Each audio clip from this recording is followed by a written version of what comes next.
Yes, I've made it pretty obvious that I am supporting Harris and Walz for this upcoming election. And I can be pretty harsh on Trump. But I'm honest when I say that this man is literally out of his mind.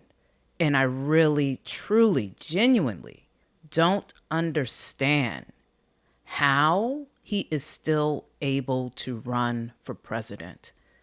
The media spent months talking about Joe Biden and his age, but I have yet to really see them have a serious conversation about Trump, really, and his age, but really his behavior. I mean, just yesterday, he offended Kamala Harris again and Hillary Clinton, implying that they slept their way to the top. Just awful statements and other posts that he was making, saying that Obama should be put in front of a military tribunal. Just off the wall, dangerous statements. And I echo what I heard a pundit say. You know, some media wants to sit here and actually have a serious conversation about Trump and ask serious questions as to why he's not talking about policies and keeping it about that versus attacking people personally. I mean, the answer is obvious because this man doesn't really want to be president for the right reasons. He probably doesn't really care about policies. He probably doesn't really care about the American people. It seems as if, or strongly seems as if, Trump only cares about himself and protecting himself. He's facing all these charges. He's already been convicted of 34 felonies. He's been held liable for SA. So he's really trying to stay out of jail. And it's sad that he has this kind of cult following that believes every word he says. I just listened to his rally speech.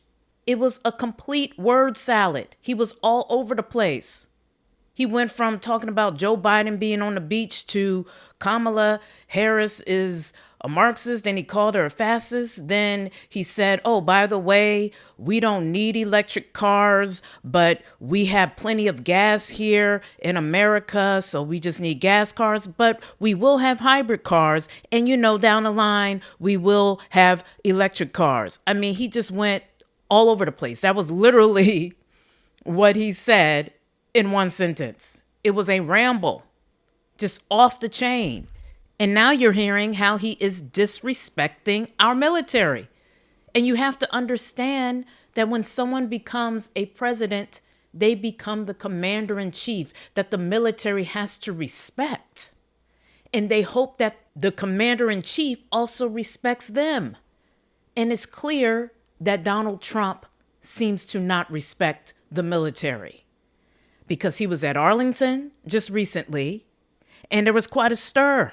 He was there on August 26th, and during a visit to honor service members, he claims, who lost their lives in Afghanistan, he allegedly turned that into a photo op and was told by Arlington officials that you cannot film in certain places at the cemetery because it's sacred. There are fallen soldiers here. This is not about political activities. This is not for you to have a photo op.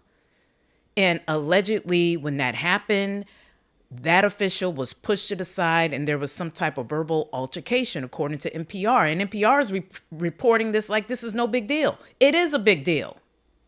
And it needs to really be in this news cycle a lot heavier, which it seems to be growing. But again, it's not the same energy that you give when Barack Obama was wearing a tan suit, or when you wanted Kamala Harris to sit down and have her first sit-down interview. Why Donald Trump's antics are not fully scrutinized is a problem when it comes to the mainstream media. But this incident was so serious that the U.S. Army issued a statement, which is very rare.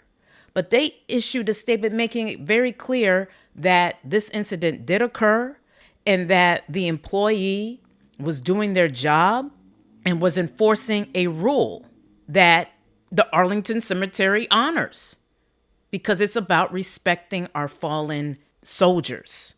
And the Army was firm in saying that Again, Arlington is a place of honor and respect, and the staff works hard to keep it that way. So, of course, Trump denies that the incident occurred, and they claim to have video evidence showing that, but that has yet to be released. But my main point is this man, in my opinion, is very dangerous on so many levels. You have former staff members trying to warn you about this man.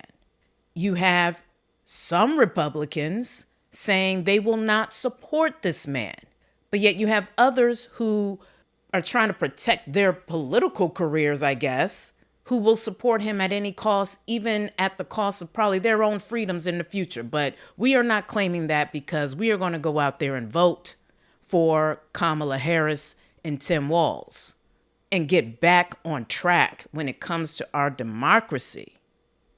And you may not agree with everything they do, but they are regular politicians who will do their best to keep us secure, to put money in our pockets.